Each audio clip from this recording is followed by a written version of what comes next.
এত সহজে এত মজার ২ টা দই আমি বানিয়েছি বাসায়। একদম পারফেক্ট দেখেন। টক দই আর হচ্ছে মিষ্টি দই ২ টাই আমি একসাথে বানিয়েছি।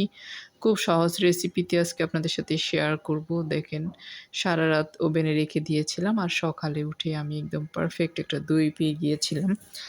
চলুন রেসিপি দেখে নিই। আমি যেহেতু গুঁড়া দুধ দিয়ে বানিয়েছিলাম, এখানে প্রায় আমি ১ কাপের বেশি গুঁড়া দুধ নিচ্ছি।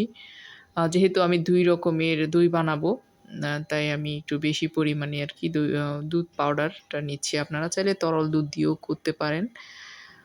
আমি পাউডার দুধ দিয়েই করছি। প্রায় ১.৫ কাপের মতো আমি নিয়েছি এখানে। এখন আমি গরম পানি দিয়ে একটু ভালো করে মিক্স করে নিব দুধটা, যাতে ভালো করে মিশে যায় আরকি দুধ পাউডার। দেখেন সিদ্ধ পানি দিয়ে দিয়েছি। আপনারা নরমাল পানি দিয়েও করতে পারেন, কোনো সমস্যা নেই। এখন আমি এটা জাল করে, যেহেতু এটা ঘন আছে, খুব বেশি ঘন করতে হবে না। আমি ১০ মিনিটের মতো জাল করে নিয়েছি।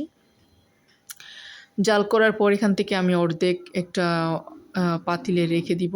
যেহেতু ২ রকমের দই করব, তাই ২ টা আমি ২ ভাগ করলাম। একটাতে মিষ্টি দই হবে, একটা দিয়ে টক দই। আমি মিষ্টি দইয়ের জন্য দেখেন গুড় দিয়ে দিচ্ছি। এখানে এটা হচ্ছে ঝোলা গুড়। এখান থেকে আমি নিয়ে নিচ্ছি পরিমাণ মতো করে, প্রায় 1/4 কাপের মতো।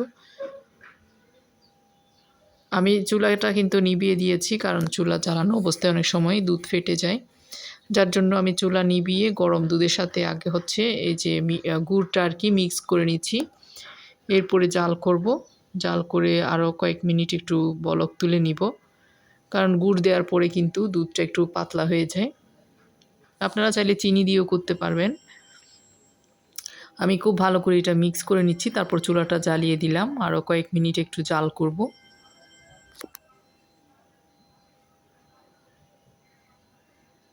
আগের থেকে আমি বাটিতে দেখেন, আগের থেকেই হচ্ছে দই আমি এভাবে করে সেট করে রেখেছি। দোনোটাতে আমি টক দই দিয়েছিলাম। মাটির হাঁড়িতে আরকি। জাস্ট আমি দইয়ের বীজটা আরকি এভাবে দিয়ে দিয়েছি।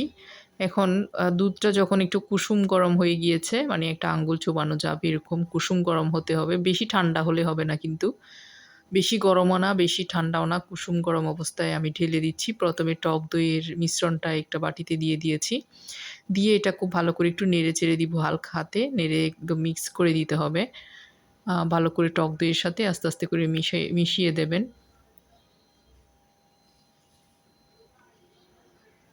এরপরে দিয়ে দিব আমি মিষ্টি দইয়ের মিশ্রণ। দেখেন কি সুন্দর কালার হয়েছে, মাশাআল্লাহ, খেতে কিন্তু অনেক মজা হয়েছিল। এটাও আমি খুব ভালো করে মিক্স করে দিব। হাতে একটু নেড়ে-চেড়ে ভালো করে মিশিয়ে দিব।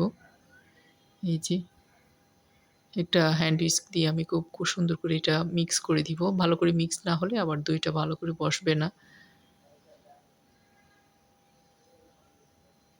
নেড়ে-চেড়ে দিলাম।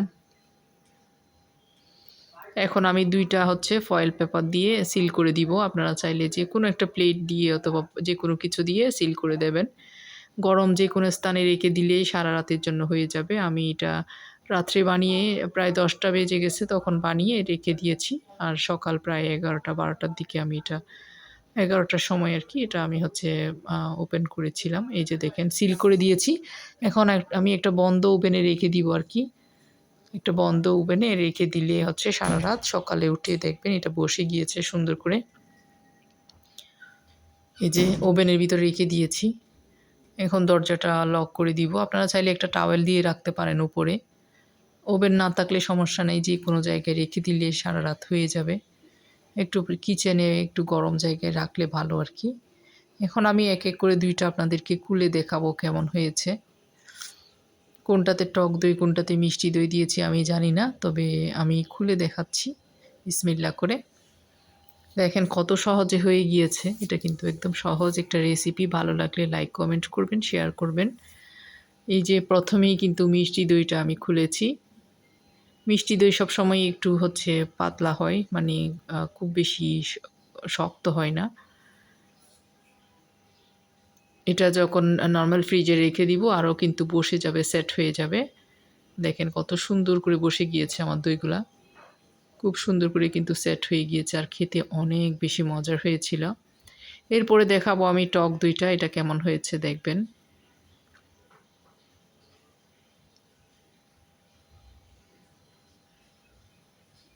আশা করি রেসিপি আপনাদের উপকারে আসবে। একসাথে আমি ২ টা রেসিপি করে ফেলেছি কত সহজে দেখেন। কত সুন্দর হয়েছে দেখতে, যে কত সুন্দর হয়েছে মাশাআল্লাহ। খেতে কিন্তু ২ টা দইই অনেক মজা হয়েছিল। মিষ্টি দই, টক দই ২ টা। এখন আমি টক দইটা নিয়ে দেখাচ্ছি, দেখেন কতটা পারফেক্ট হয়েছে দেখেন। মাশাআল্লাহ, আলহামদুলিল্লাহ। খেতেও অনেক বেশি মজার হয়েছিল।